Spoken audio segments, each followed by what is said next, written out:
નમસ્કાર,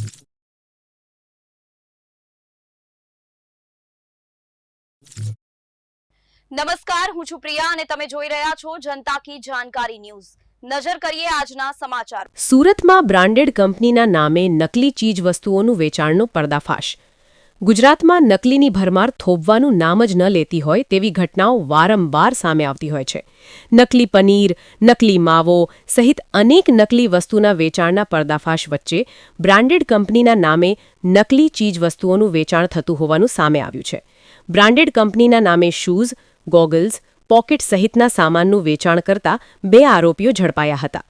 રાંદેર પોલીસે કોબિંગ દરમિયાન મોટા પ્રમાણમાં જથ્થો ઝડપી પાડ્યો હતો।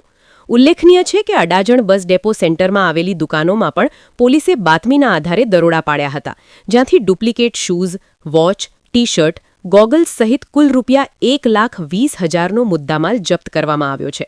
પોલીસે દરોડામાં આબિદ અને સુફિયાન નામના 2 વેપારીઓ સામે કાર્યવાહી હાથ ધરી છે। આરોપીઓ નકલી પ્રોડક્ટ બનાવીને બ્રાન્ડેડ કંપનીના નામે વેચાણ કરી મોટો નફો કમાતા હતા। જો કે આ સમગ્ર ઘટનાનો ભાંડો ફૂટતા પોલીસે કાર્યવાહી હાથ ધરી। મહત્વનું છે કે હાલમાં સુરતમાં નકલીની ભરમાર સામે પોલીસે તવાઈ બોલાવી છે, જેમાં નકલી ખાદ્ય પદાર્થથી લઈને નકલી ચીજ વસ્તુનું વેચાણ કરતા તમામ વેપારીઓ ઉપર કડક કાર્યવાહી હાથ ધરવામાં આવી છે।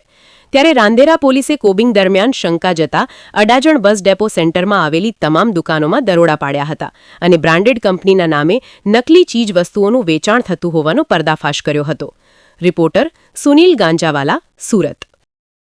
તારીખ 27/12/2025 ના રોજ રાંદેર પોલીસ સ્ટેશનની ટીમ દ્વારા અડાજણ બસ ડેપોમાં આવેલ હપટાઉનમાં એક કોમ્બિંગની કામગીરી કરવામાં આવેલ, જેમાં હપટાઉનમાં આવેલ તમામ પાનના ગલ્લા તથા અન્ય દુકાનો ચેક કરવામાં આવે, જેમાં 5મા માળે આવેલ દુકાન નંબર 503 અને 507 જેમના માલિકનું નામ છે આબિદભાઈ ઉમરભાઈ કુડા અને સુફિયાનભાઈ અલ્તાફભાઈ પલ્લા ની દુકાનને ચેક કરતા બ્રાન્ડેડ કંપનીના અલગ અલગ બ્રાન્ડેડ કંપનીના શૂઝ, ઘડિયાળ, purse, perfume, goggles, T-shirts, Crocs મળી આવેલ અને એમને બિલો રજૂ કરવા જણાવતા બિલો રજૂ કરેલ નહીં અને વધુ વિગત પૂછતા એમને જણાવેલ કે અમે આ જે શૂઝ છે એને અમારી અલગ અલગ જે વેબસાઇટ્સ બનાવવામાં આવેલ છે, shoe escapes, classic bag, classy purse, classy kicks, સુગાઝમ, અર્બન ડ્યુટ, કિકબઝ અને ફેશન આઈના જેવી વેબસાઇટ અને ઇન્સ્ટાગ્રામ પેજ પર અમે આનું વેચાણ કરીએ છીએ।